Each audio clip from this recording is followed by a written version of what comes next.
नमस्कार, ये आकाशवाणी शिमला है। अब आप राजकुमारी चंदेल से प्रादेशिक समाचार सुनिए। मुख्यमंत्री जयराम ठाकुर ने कहा है कि होम आइसोलेशन में रह रहे कोरोना मरीजों की स्थिति बिगड़ने पर उन्हें तुरंत अस्पताल पहुंचाने के लिए पंचायती राज संस्थाओं के निर्वाचित प्रतिनिधियों को आगे आना चाहिए।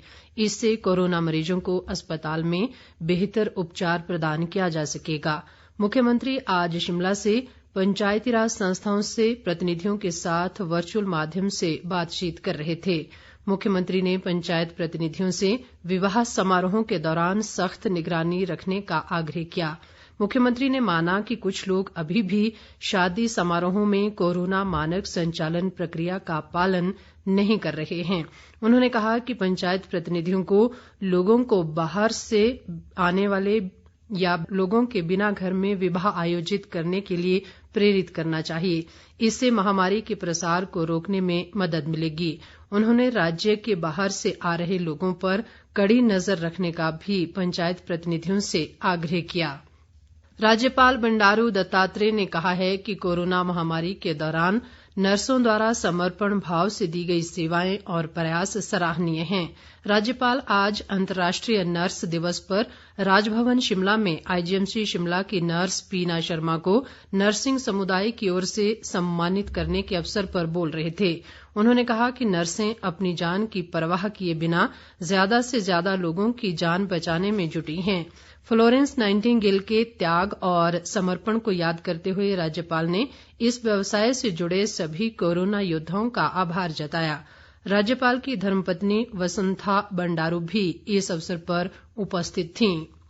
मुख्यमंत्री जयराम ठाकुर ने भी अंतर्राष्ट्रीय नर्स दिवस के मौके पर प्रदेश के विभिन्न स्वास्थ्य संस्थानों में कार्यरत नर्सों को शुभकामनाएं दी हैं। उन्होंने कहा कि चिकित्सा सबसे पवित्र व्यवसाय है जो पीड़ित मानवता की सेवा का बेहतर अवसर प्रदान करता है। उन्होंने कहा कि बेहतर चिकित्सा सुविधा प्रदान करने में डॉक्टरों के साथ साथ नर्सों की भूमिका समान रूप से महत्वपूर्ण है। मुख्यमंत्री ने कहा कि हमारी नर्सें व चिकित्सा से जुड़े सभी लोग इस महामारी में भी अपने दायित्व को बखूबी निभाकर पीड़ित मानवता की सेवा में समर्पित हैं, जिसके लिए प्रदेश की जनता उनकी आभारी है।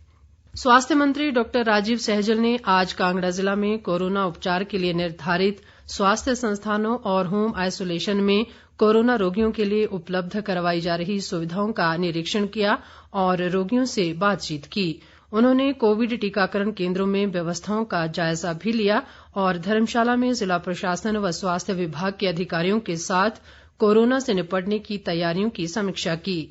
सहजल ने इस मौके पर कहा कि सरकार कोरोना महामारी से उत्पन्न स्थिति से निपटने के लिए पूरी तरह तैयार है और किसी को घबराने की जरूरत नहीं।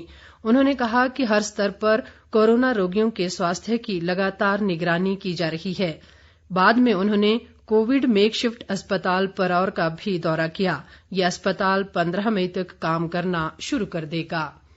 प्रदेश कांग्रेस अध्यक्ष कुलदीप सिंह राठौर ने सरकार से बिलासपुर में नवनिर्मित अखिल भारतीय आयुर्विज्ञान संस्थान को कोविड केयर सेंटर के रूप में इस्तेमाल करने की मांग की है। राठौर ने आज बिलासपुर जिला कांग्रेस कमेटी के पदाधिकारियों को वर्चुअल रूप से संबोधित करते हुए कहा कि इस अस्पताल में ओपीडी भवन और 76 डॉक्टरों की सेवाओं का सदुपयोग होना चाहिए। उन्होंने बिलासपुर और घुमारवीं अस्पतालों को कोविड केयर सेंटर बनाने से आम रोगियों को आ रही मुश्किलों की चिंता जताई। राठौर ने आरोप लगाया कि कोविड नियमों को लेकर सरकार की नीति स्पष्ट न होने के कारण प्रदेश विकट स्थिति से गुजर रहा है। उन्होंने कहा कि सरकार इस महामारी से निपटने में पूरी तरह असफल रही है। कोरोना महामारी की वर्तमान स्थिति को देखते हुए बीएसएनएल ने हिमाचल सर्किल ने अपने उपभोक्ताओं को घर बैठे ही रिचार्ज करने की सुविधा दी है।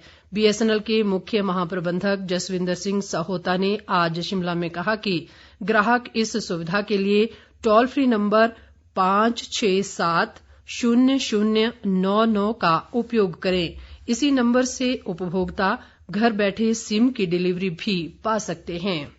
स्वयंसेवी संस्था उमंग फाउंडेशन ने मुख्यमंत्री जयराम ठाकुर और स्वास्थ्य मंत्री राजीव सहजल को पत्र लिखकर प्रदेश में बड़े पैमाने पर रक्तदान शिविर लगाने के लिए उपायुक्तों को आदेश जारी किए जाने की मांग की है। इसके साथ ही ये समाचार बुलेटिन समाप्त हुआ। नमस्कार।